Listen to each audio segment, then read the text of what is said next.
নিষিদ্ধ কারেন্ট ও রিং জাল ব্যবহার করে কিশোরগঞ্জের ভৈরবের মেঘনা ও ব্রহ্মপুত্র নদের বিভিন্ন পয়েন্টে নদীতে মাছ শিকার করছে অসাধু জেলেরা।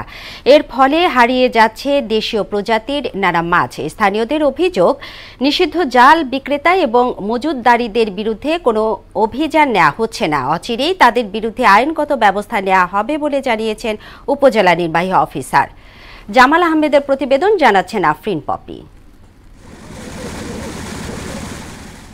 নদীর নাব্যতা, পুকুর ও জলাশয় দিন দিন ভরাট হয়ে যাওয়ায় দেশীয় প্রজাতির মাছ বিলুপ্তির পথে। এরই সাথে দীর্ঘদিন ধরে অসাধু ব্যবসায়ীরা মেঘনা, ব্রহ্মপুত্র, কালী, শীতলপাটি নদীতে চায়না রিং ও কারেন্ট জাল ব্যবহার করে প্রজননের মৌসুমে মা মাছ ও ডিম শিকার করছে।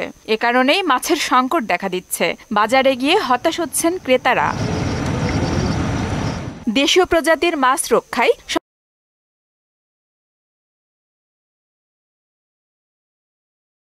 সরকার মৎস্য সুরক্ষা ও সংরক্ষণ আইন করেছেন। ওই আইনের ধারায় কারেন্ট জালের উৎপাদন, বুনন, আমদানি, বাজারজাতকরণ, সংরক্ষণ, বহন ও ব্যবহার নিষিদ্ধ করেছে। রিং জাল দিয়ে দেশ গাং সাফ করে লাগতেছে।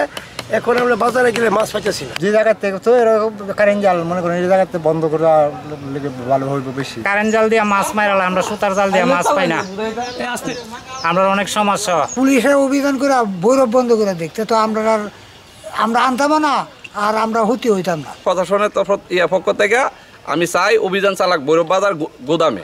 সব জেনে দেশীয় মাছ রক্ষা এবং মাছের উৎপাদন বৃদ্ধি করতে অসাধু জেলেদের বিরুদ্ধে ব্যবস্থা নেওয়ার কথা বললেন এই কর্মকর্তা। আমাদের যে জলজ সম্পদ রয়েছে আমাদের এটি সংরক্ষণে কিন্তু মৎস্য বিভাগের সাথে উপজেলা প্রশাসন যৌথভাবে আমরা বেশ কয়েকটি অভিযান চালিয়েছি এবং বর্তমানে কিন্তু আমাদের অভিযান অব্যাহত আছে। আর অবৈধ কারেন্ট জাল ব্যবসায়ীদের বিরুদ্ধে কঠোর ব্যবস্থার আশ্বাস মৎস্য কর্মকর্তার।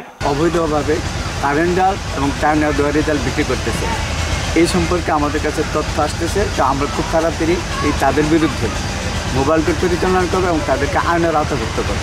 স্থানীয় বাজারগুলোতে নিষিদ্ধ কারেন্ট ও রিং জাল বিক্রি ও মজুতকারীদের শাস্তির ব্যবস্থা করা গেলে দেশীয় মাছ রক্ষা ও মাছের প্রজনন বৃদ্ধি পাবে।